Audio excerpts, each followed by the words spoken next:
घंटे तक। लोगों की नज़र में सेलिब्रिटीज़ जो होते हैं वो बस सेलिब्रिटीज़ होते हैं, रोबोट्स होते हैं, उनका दिल नहीं होता, उनका इमोशंस नहीं होते। मगर हकीकत ये है कि मैं भी आम जिंदगी में एक इंसान हूँ।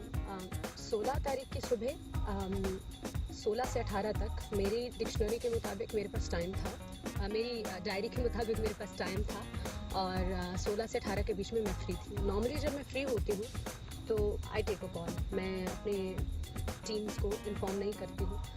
इस मरतबे कुछ ज़्यादा परेशान थी, अपसेट थी, कुछ टाइम अपने साथ गुजारना चाहती थी, तो एक होटल में चेक इन किया, तमाम रिक्वायरमेंट्स जो होते हैं, पेपर्स दिए, सब चीज़ें पूरी की। उसके बाद I went to sleep. Even मैंने होटल मैनेजमेंट को भी बताया कि please put the DND on my door और ऑन द फोन ऑल्सो।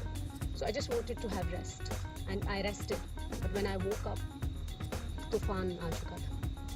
जब आप सोकर उठी तो क्या आपने टीवी पर देखा कि वीना मलिक गायब हो गई, ब्रेकिंग न्यूज़ चल रहा था? अच्छा, मैं बहुत ज़्यादा सिनेमा और टीवी के फ़ैन नहीं हूँ। I don't watch TV at all.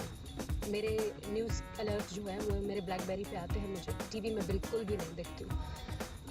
लेकिन मेरा मकसद इस मरतबे रेस्ट करने का था, लिहाजा फ़ोन की भी मैं इतना मुझे ज़्यादा शौक़ नहीं है, मैं फ़ोन पे बहुत ज़्यादा बात नहीं करती। लेकिन मेरे 3 टीम्स हैं, एक टीम UK में है, एक इंडिया में है और एक पाकिस्तान में है। उनके साथ मैं इन टच रहती हूँ। फैमिली और क्लोज़ फ्रेंड्स, फैमिली के बाद क्लोज़ फ्रेंड्स भी मेरे बहुत ज़्यादा नहीं हैं, शायद एक ही है यहाँ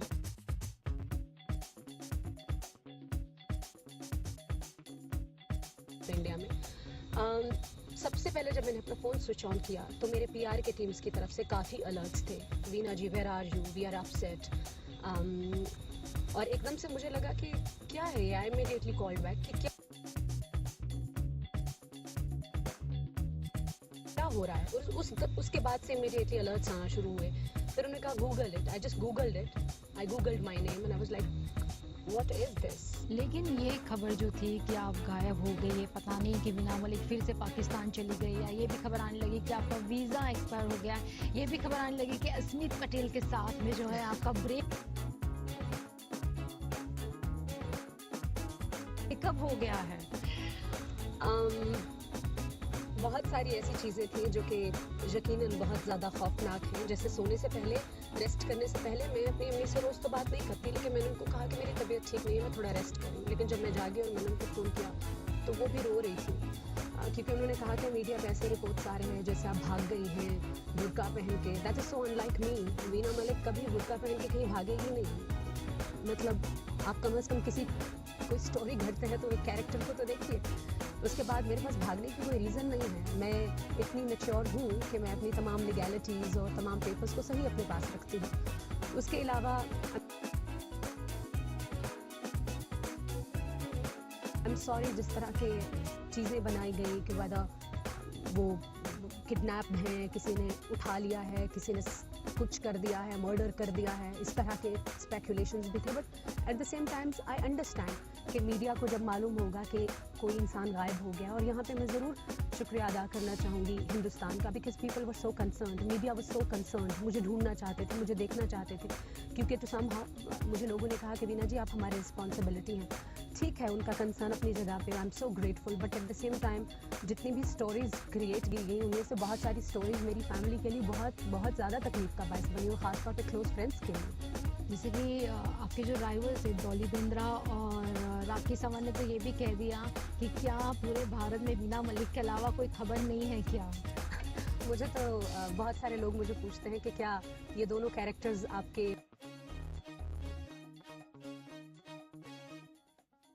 PR का काम करते हैं, बिकॉज वो दोनों मेरे बारे में इतना बात करते हैं और इतने ऑब्सेस्ड हैं, एंड वो अपने आप को खुश करने के लिए बहुत सारी बातें मेरे बारे में करते रहते हैं।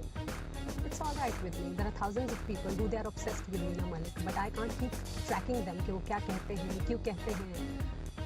लोग बल्कि मुझसे ये कहते हैं कि कहीं वो आपने उनको हायर तो नहीं कर रखा, इतना पब्लिसिटी करती हैं वो आपकी। बट ठीक है, it's all right with me.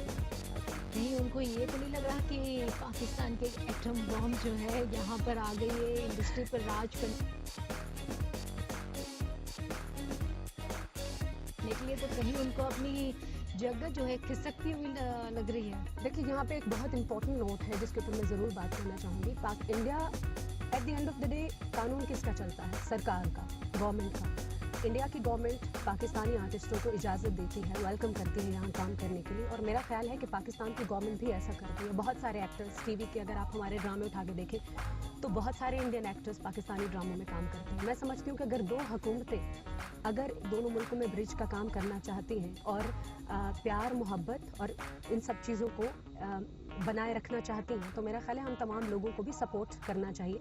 और जहाँ तक बात है कि किसी की क्या जगह है, बात यह है कि हर इंसान अपने नसीब का खाता है, कोई किसी का नसीब छीन नहीं सकता है।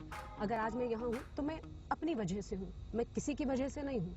एंड अगर आज मैं यहाँ पे हूँ तो मैं खुद हूँ, you know, it's not because of something, या मैंने किसी को रिप्लेस किया या किसी ने मुझे रिप्लेस किया।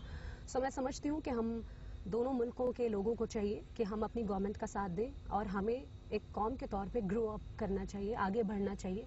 क्योंकि मैं ज़ाती तौर पे समझती हूँ, बिकॉज मैं रिप्रेजेंटेटिव हूँ अपने यूथ का, और हम ये चाहते हैं, और यहाँ के लोग भी, कितने सारे लोग हैं, करोड़ों लोग जो मुझे पसंद करते हैं, जो मुझे अपने टीवी सेट्स पे देखना चाहते हैं।